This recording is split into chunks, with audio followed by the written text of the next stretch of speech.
Anyways, hey everybody, they're going to get something out for me that I'm using for my message tonight. I'm super excited about this message. I've been working on it, I've been preparing, and I'm excited to have all of you here tonight. Thank you for being a part of this church, a part of this family. Maddie, Alexa, right? Did I say that right? Awesome. It's so great to have both of you here. You're a part of this family. You're always welcome here. And I want to say happy birthday to Marie over here. Turning 16 today. Happy birthday, Marie. We love you. I've got a message for all of you that, again, I'm so excited about. And I've titled this message, Stay in the Boat. Everybody say, stay in the boat. Say it again, stay in the boat. Stay in the boat. And so we've got my little nifty little sermon illustration over here that they're bringing out. We're going to make this a little interactive, a little fun tonight. Change it up a little bit. Let's stick that on stage. And let's put the front facing, perfect. Let's stick it in the center. Center. Thank you, guys. You're the best. Okay, this is the boat that you have to stay in today, all right? All of you, no, I'm just kidding. But this is the boat right here. Nifty, my dad's little kayak. I was like, hey, Dad, can I bring your kayak to church tonight? He's like, yeah, sure, go for it. So I did. And that's the boat that you need to stay in tonight. I'm really excited about this because the boat represents God's grace. And there's a lot of stories in the Bible that are more than just stories. They're real life happenings. They're things that actually happen. And there's so many stories about people that were in a boat and there would be a storm and the wind would rage and the boat represented this place of safety, this place of grace. And no matter where you're at in life, it's so important that you always stay in grace, that you always recognize that God's grace is in your life, that his forgiveness and his love is there for you. And I want to talk a little bit about tonight, every situation in life starts with a decision. The place that you're at now, the things that you go through, it all started with a decision. I'm not saying that it was your decision. Maybe it was a decision somebody else made. But life is just a series of decisions that brings you to where you are right now. And then you can think back, how did I get here? How did I get to where I am? How did I end up in the place that I am today? We often find ourselves in life so far away from where we ever intended to be. So far away from maybe where we wanted to be. We get to a place where we step back and say, wait, how did I get here? Like I was over here just last year. I was doing great. I was in this awesome situation. You know, my family was doing great. And it's like within a year's time, I'm where I am today. Like, how did that happen? How did I get here? And we ask these questions because we end up so far away from the mark, so far away from where we want to be. And the question is, how do we get back? How do we get back on track? How do we get back to where we want to be? How do we get from where we are to where we're going? How do we get back to the purpose that God has for our life? How do we get out of that situation? And the answer today, stay in the boat. Everybody say, stay in the boat. There's grace for you. God is in the situation with you, and there's grace. And so that's what we're going to be talking about today. We're going to talk about a little story that I love. It's a fun story that the Apostle Paul, have any of you heard of this guy? He wrote most of the New Testament in the Bible. He was an apostle that came after Jesus died, and he preached the gospel to pretty much everybody, like all over the known world at that time. Without him, we probably wouldn't know half as much as we do about Christianity today. He wrote so much, and there's so many awesome and powerful stories about it. There's this one story where he gets arrested, and he gets taken to Rome, and I'm going to tell this story to you, but I'm going to need 3 volunteers. Dylan, Camden, Fallon. You 3 get up here. All right, we're going to make this story a little interactive. We're going to try to change this up a little bit and make this a little bit fun. All right. So each of you 3 are going to help me reenact this story. You've all got characters. All right. You're going to be Paul. You're going to be Paul. No, I just assigned him as Paul. He's the one that's in the boat. You can be the soldier / the environment. Like when I talk about like the wind and the waves, you're also that. Okay. You're going to be the angel and also the wind and the waves and all of the environmental factors that come into play, all right? And I'll give you cues. Notice how everybody starts laughing when I'm in. I think you're a beautiful angel, Fallon. Can we give this guy a round of applause? Who thinks he makes a great angel, right? He's awesome. Okay, so let's all come up on stage over here. We're going to reenact this story. Come up over here on this side. All right, so the story starts with the Apostle Paul. All right, he's preaching the gospel to everyone. He's having a good time. And then all of a sudden, people get mad at him, and he gets arrested by the Romans. All right, everyone say, "Aw." All All right, so really sad, except he's excited about it. I don't know why he's excited about it. He's getting arrested. And so the soldier, right here, everyone give a round of applause to the soldier. The soldier arrests Paul, and says, "You're going to Rome with me." You're going to Rome. All right, so as she's taking Paul to the boat, Paul says, "Wait, this isn't a good idea. Wait, not yet." Oh, sorry. This isn't a good idea. He goes on to tell the soldier that if we get in this boat, God told me that it's going to end in disaster, that we're going to lose our lives, that the ship's going to be wrecked, and that we should not get in the boat. And so at that time, the best decision was probably what God said, and that's don't get in the boat. But the soldier says, nah. And he puts Paul in the boat anyway. So Paul, get in that boat. Try to fit in there, all right? All right, get your paddle out. All right, you're rowing hard at work. So, and she's technically in the boat with him, but ignore that. So as soon as they get in the boat, well, then it starts going back. It starts going downhill, and the winds start blowing. So you two, you're going to throw the boat around, and you're going to reenact the wind and the waves that are happening right now. Right. This is happening, and it gets bad. And then they have a little break, right? Okay, so it's okay for a little bit, and then the wind starts picking back up again, all right? It's storming, and the waves are hitting the boat, and it's pretty bad, and Paul gets a little wet, and I don't know. It's real bad, all right? The wind, it's hitting them, it's coming at them. They're like, oh, why did we get in this mess? And let's pause for a second. We'll give them a short little break. Let them recover from that. That's why I told you didn't want to be Paul, because you were going to get wet. Yeah, go for it. Squirt him a little bit. So they're in this really bad storm. It's raining. Okay, that was a bad idea. It's raining quite a bit, all right? The storm's hitting them. It's bad news. The ship's getting beaten up. And so then they decide, all right, we're going to lighten the load. We're going to throw out the tackle. So you got some tackle over there that we're going to throw out. Yeah, it's the rope. That's what tackle is. It's just rope. So they throw it out. He throws out the tackle. All the tackle. Right, there we go. Almost there. All right, so it lightens the load, but that doesn't help because the wind is still beating on the ship. Go. And the rain, the rain's going too.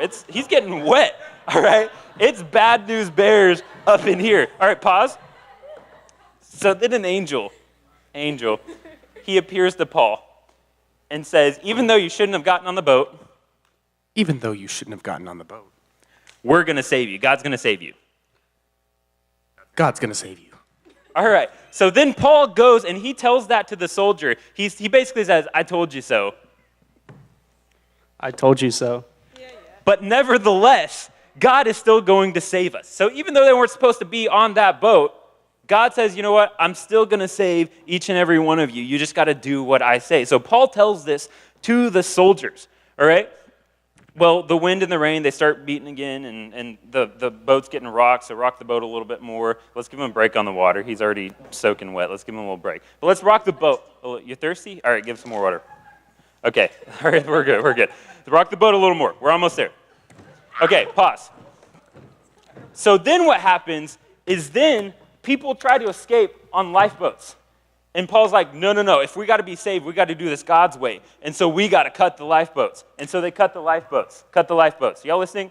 Cut the lifeboats. This is the lifeboat. Are y'all listening? Gosh. All right. So they cut the lifeboat, which doesn't make sense. Like, how are we going to survive without the lifeboat? But that's what God told them to do. And then what they need to do is they need to lighten the load more. So then they throw out all of the food, which also doesn't make sense. But hey, that's what God says to do. So throw out the food. It's behind you. What? Right there. So they have to throw out all of their bread because that's what they ate at that time. So that's what happens. And then at the very end of the story, they make it to land and they're all alive. So now you can get out of the boat and you're safe. All right, can we give them a round of applause? All right, let's confiscate the ocean water over here. Okay, cool. Thank you guys. Go sit down. Did y'all follow that story at all? Because I'm going to tell it again, so you're going to hear it a second time. But we're going to take a little more time, and we're going to talk about what this means for us and how we can learn from this story. Thank you, guys. Thanks for taking one for the team over there, bud. I appreciate it. So the tempest, that's what they called it. It was a storm. It was the wind. It was destroying the ship. This represents the situations that we find ourselves in, the places that we're at in life, the things that we're struggling with, the rough situations that we're having to fight against. And the boat represents that grace. And as long as we stay in that boat, we're safe. God's got us. There's always an option out. And it didn't make sense because they cut the lifeboats. They threw out the food. but God was true to his word, and he brought them through. It's such an awesome story. So we're going to go back through it, and we're going to walk through it a little more in depth because I want to read some of this actual scripture. So let's start in Acts chapter 27, verse 9. Since much time had passed and the voyage was now dangerous, because even the fast was already over, Paul advised them, saying, Sirs, I perceive that the voyage will be with injury and much loss, not only of the cargo and the ship, but also of our life. So that's when Paul's saying, hey, this isn't a good idea. We shouldn't get on this ship. But the centurion, or the soldier, he paid more attention to the pilot and to the owner of the ship than to what Paul said. All right, that's what we do all the time. Sometimes we decide to listen to our friends who we know better than to listen to, or the people in our life that, okay, in hindsight, I should have known better than to take advice from that person, right? Like we can all relate to that. And the journey started like any other journey starts, all right? It starts out fine. It's okay. But then soon enough, the winds start coming and it starts to turn into a bad situation. And that's how every decision starts. Like it looks good at the time, right? Like it seems like it's going to be okay. But sure enough, everything goes bad hill, downhill badly. And it goes down fast. I went to Uganda a couple summers ago with Pastor Eric. All right. And we had heard that you don't need to get a visa for Uganda because you just bribe the guards when you go in. Like, apparently that's a thing. That's what we heard. So what do? Well, we show up to Uganda with a $50 bill expecting to be able to just pay our way into the city when we're supposed to be getting a visa ahead of time, all right? And so we show up to the airport, and it looks pretty legit. Like, it's an airport, and there's like a line, and I'm like, what did we get ourselves into? Like, we're going to get arrested. This is a horrible idea. And luckily, we didn't end up having to do that because they ended up letting us do the visa there. But like, immediately, it's one of those things where you make the decision, you're like, yeah, it's going to be a good thing. And then you're like, what was I thinking? This was a horrible idea. Like, why would I bribe some guards? I'm going to get arrested and never allowed back into Uganda. It's a horrible idea. That's how life works, right? Like, we think, hey, this is going to be so good. And then everything just goes downhill, and it's bad. And things don't work out. And sometimes it's not even your fault. Sometimes you're not the one that made the decision. Sometimes someone else did, and it affected you. But nevertheless, you end up in that situation, in that boat, and things are going bad. Verse 14, but soon a tempestuous wind called the northeaster struck down from the land. So this was bad. All right, they spent days on the ocean getting like hammered by the waves and by the wind. It was not good. They quickly lost control. It's like I have a bad habit of driving on bad tire, like not getting my tires replaced as often as I should. And I've had a couple blowouts lately on the highway, and I'll get in the car thinking, oh, it's fine, like I can last like 5 more miles, I can make it. And then sure enough, I get on the highway, and I had a blowout like last week, and I'm like, what was I thinking? Like, this was horrible. Like, you lose control so fast, and it's bad, it stinks. And you may not be at a place in life where you intended to be. You may not be where you always dreamt you'd be. You may not be in that situation that maybe you grew up thinking, hey, one day when I grow up, this is where I'm going to be, but maybe you're not there. That happens to us all. You know, it might be in your family, in your relationships, in your financial situation, if you have a job, if you're in debt. I know that might apply to some of you in here today. Maybe it's school. Like, how the heck did I lose control of my grades this fast? Like, it's like I missed one assignment, and all of a sudden I'm missing them all, and I'm failing class. Like, that's how it works, right? One bad decision, and it's like everything's going bad. And after that, it was a long journey for Paul and the soldiers and everybody who was on board the ship. And verse 18 says, since we were violently storm-tossed, they began the next day to jettison the cargo. And on the third day, they threw the ship's tackle overboard with their own hands. When neither sun nor stars appeared for many days, they didn't even see the sun or stars for days. How hopeless could this have been? It was dark. It was rainy. They couldn't get a break. They were exhausted. One of the most hopeless situations that you can find yourself in. And they were there, and it was all because of a decision. And no small tempest lay on us. All hope of our being saved was at last abandoned. And they finally decided to give up hope. And they're throwing stuff overboard, just trying to stay afloat. Like, that's where we end up sometimes, where we get to a place where we're just trying to keep our head up, right? You're just trying to stay afloat. Like you're just trying to get those bills paid. You're just trying to keep up with assignments. And it's like no matter how much you get done, you can never get ahead. You're drowning. You can't get on top of things. You can never win. It stinks. It looks hopeless. But you know what? There's grace. You're in the boat, and God has grace for you, and he has a way out of the situation. And we're not meant to just live life just trying to survive, just trying to eke out an existence. No, we're literally meant to thrive. We're meant to prosper. That's the plan that God has for us. And we don't have to live in water that's up to our neck. That's not what God has for us. He has a good life and a hope and a plan and a future. And so, then the angel comes to Paul, and he tells Paul, hey, you know what? Even though y'all weren't supposed to get on this ship, you're still going to be saved. And in verse 21, it says, since they had been without food for a long time, Paul stood up among them and said, men, you should have listened to me and not have set sail from Crete and incurred this injury and loss. So basically now Paul's saying, I told you so, right? He's saying, I told you we shouldn't have left. But you know what? You did it anyway. Yeah, there's always going to be those people that want to rub it in your face, right? Like the I told you so people. The people who said, hey, you should have listened to me. Hey, you wouldn't have been here if you did. Well, I know that, right? Like when you're in that situation, you know that you messed up. You know that you made a wrong decision. And I know that's hard because if someone's in that situation saying, hey, you need to listen to me, that makes me want to not listen to them. Do any of you agree with that? Like when someone tells you not to do something, it makes you want to do it even more, right? And I'm going to confess, I know that this is going to come back to bite me, and I'm going to regret this later. But my deepest, darkest fear is of cockroaches. All right, can any of you relate to that? All right, am I in good company? I know. I'm going to get some flack from that later. Y'all are going to mess with me. But whatever, this is me being vulnerable with you guys, all right? I'm trusting you guys, all right? And so I made the mistake of telling Darian that I was afraid of cockroaches. And you know what she does? Y'all know what she does to me? She starts sending me pictures of live cockroaches that you can order on Amazon and threatening to mail them to my home. She starts blackmailing me with these live cockroaches. And I'm regretting, like, why did I ever tell her this? That was a horrible mistake. That was a bad decision. It's like one of those things, like you tell someone not to do something, and they do it anyway. It makes them want to do it more. And they're like, when someone tells me, I told you so, or don't do this, or you shouldn't have done that, that makes you want to do it more. It makes you angry. But sometimes you just got to sacrifice your pride to do what you know is right.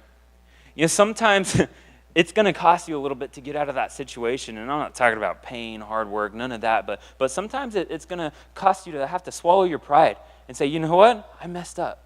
You know what? My parents were right. Oh, did I just say that right? Yeah, well, that happens. I know when I was in high school, I never wanted to think my parents were right, but now I'm out of high school and I'm like, man, they were right, at least most of the time. You know, like, why didn't I listen to them? There's people in your life that want to help. There's people in your life who are there for you. You're not alone in the situation. There's people, if you look around right now, I mean, this is a family. We're here for each other. We're here to help each other. We're here to build each other up. You're not alone in this situation, and ultimately God's here for you, and he's got grace for you. So we're nearing the apex of this. Verse 22, yet now I urge you to take heart. So Paul is saying, hey, I told you so. You should have listened to me. Yet now I urge you to take heart, for there will be no loss of life among you, but only of the ship. For this very night there stood before me an angel of the God to whom I belong and whom I worship. And he said, do not be afraid, Paul. You must stand before Caesar. And behold, God has granted to you all those who sail with you. So take heart, men, for I have faith in God that it will be exactly as I have been told. So they were told that if they got in this boat, that they were going to die, right? So even though they made the obviously wrong decision that was supposed to have killed them, that they may have deserved to be in that situation, God is saying, you know what? Even though you did that, I've got grace for you. You know, even though this was your mistake, I haven't left you. I'm not leaving you to die. I'm not leaving you alone. I will never leave you nor forsake you. I don't care how many times you mess up. I don't care how many mistakes that you make. I don't care what you deserve. I'm saying that you deserve my grace, and I'm choosing to forgive you, and I'm choosing to help you and to save you from that situation. There was grace, and there's grace for you in every single situation. It doesn't matter how you got there. Doesn't matter how long you've been there. It doesn't matter why you're in that situation that you're in today. it's not too far for God to help. It's not beyond God's power to do something miraculous in your life. And you still have a purpose. I love that in that scripture, it says that the angel told them he's still got a purpose. He's still got to appear before Caesar. Hey, just because you've been derailed a little bit, just because you've been taken off course a little bit, just because you've made some wrong decisions, you've still got purpose, and God still has a plan for every single one of your lives. And it's never too far for God to do that for you. It's never too far to get back on track. It's never too much for God to say, hey, it doesn't matter how long you were away. It doesn't matter how old you are. It doesn't matter how many times. I've still got purpose for you. God still has a purpose for every single one of you, and he's got grace for you in every situation, and nothing is beyond his help. The beauty of God's grace is that you could never earn it. Point blank, you couldn't. But he still gave it to you. Romans 5:8 says, but God shows his love for us in that while we were still sinners, Christ died for us. While we were still sinners, in fact, Christ died before we were ever born, fully knowing that we were going to mess up, fully knowing that we were going to sin and fall short of the glory of God, fully knowing the things that we were going to do and the mistakes that we were going to make. But he died for you before you ever made them.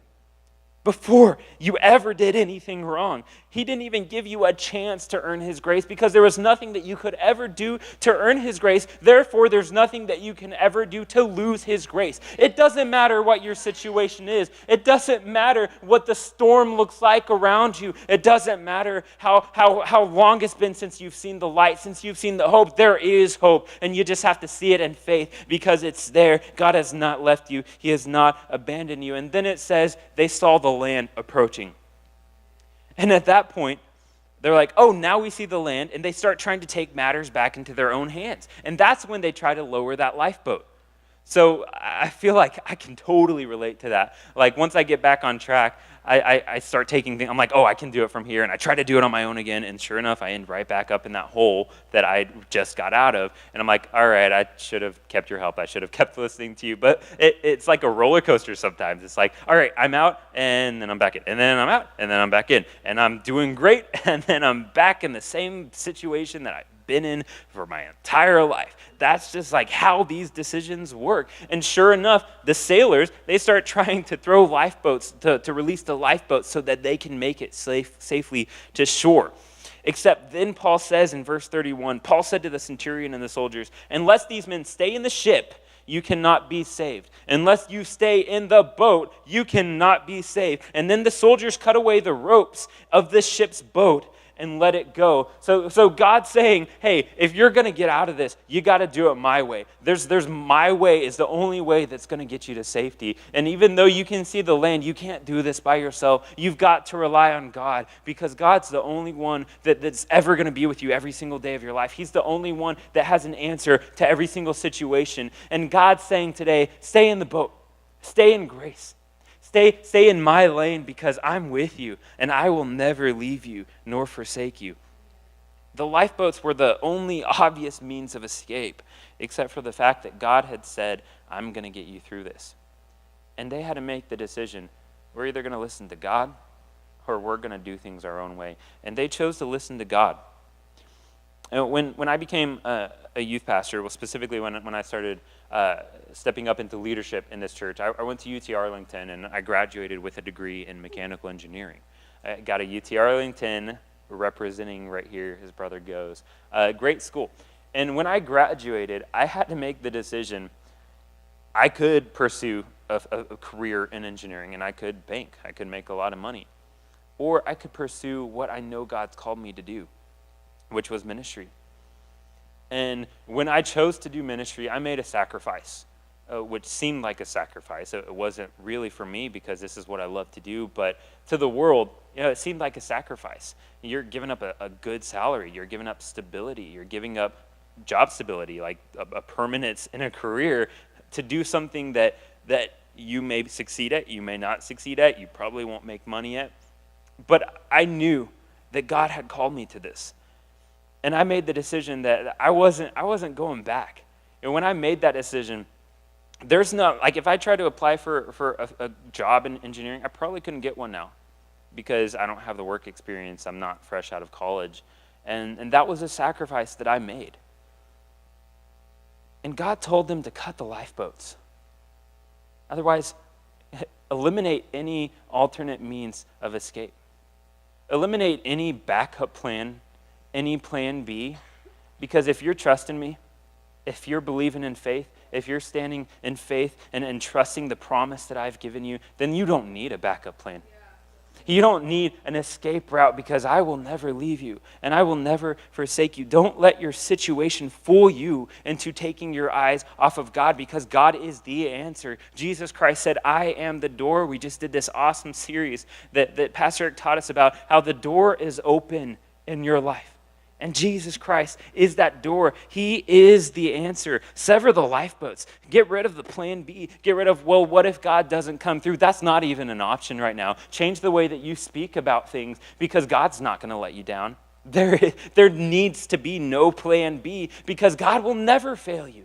And change the way that you speak, because I hear this a lot. I'm believing for healing, but just in case, this, and that. Or I'm believing in prosperity. I'm believing that this thing is going to happen for my life, but just in case it doesn't, no, you just told me that you're not fully believing that this is going to happen for your life. No, we need to cut that out. We need to cut out any alternate plan that doesn't involve God, because God, He's got you. And I want to challenge you to put your faith in that today. He's real. He's with you.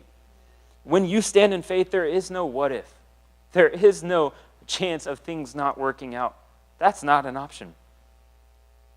And then they didn't stop there. They had dinner, which they were trying to save their food, but then they said, you know what? God's going to get us there, so we're just going to eat. We're going to enjoy what we have. And so they ate what they could, and then they threw out the rest. They threw out their food. They had no guarantee that they were going to make it to shore, that this storm was going to subside, but they threw it out because they were so fully convinced that God had them. And sure enough, they made it to shore. And it's such a beautiful story of God's grace. God's grace is with you. And that means that it's grace is undeserved. It's unmerited. That means we can't deserve it. That means we can't earn it. All we can do is receive it. God's love for you is eternal. And it's never going anywhere. It's never changed, and it never will. He loves each and every one of you so much. And He wants to be in this situation with you. Just because things look rough, just because we go through rough times in life, and then maybe you're in here and you've been going through a rough time in life for a long time with family, relationships, finances, and again, you've just been struggling to make it through. God's got you. He's got an escape route for you, and I want to challenge you today to look to Him and to be encouraged and to see that there is hope. There may not be hope right here in this room and in this world, in this life, but there's hope in God. And He will pull you out, and He will guide you, and He will protect you no matter what. Whatever decisions you've made, let go of that guilt. Let God's grace free you. We can't feel bad enough to justify our forgiveness. We can't feel bad enough that sometimes we feel like if we feel guilty enough, we can earn grace. That's just how our mind works. Like, we've got to earn this grace, right? Do y'all know what I'm talking about? Like, if I can beat myself up enough, I can make up for the mistakes that I've made, right? No, let go of that guilt. That guilt's not doing anything except separating you from God, all right? It says that we need to boldly come before the throne of grace. The throne of grace, boldly. How can you come boldly? Well, realize how much God loves you. Realize that it doesn't matter what you've done. He doesn't look at you and see a screw up. He doesn't look at you and see a mistake. He doesn't look at you and see an accident. He doesn't look at you and see someone who's messed up too many times. It's never too late for God. He loves you so much.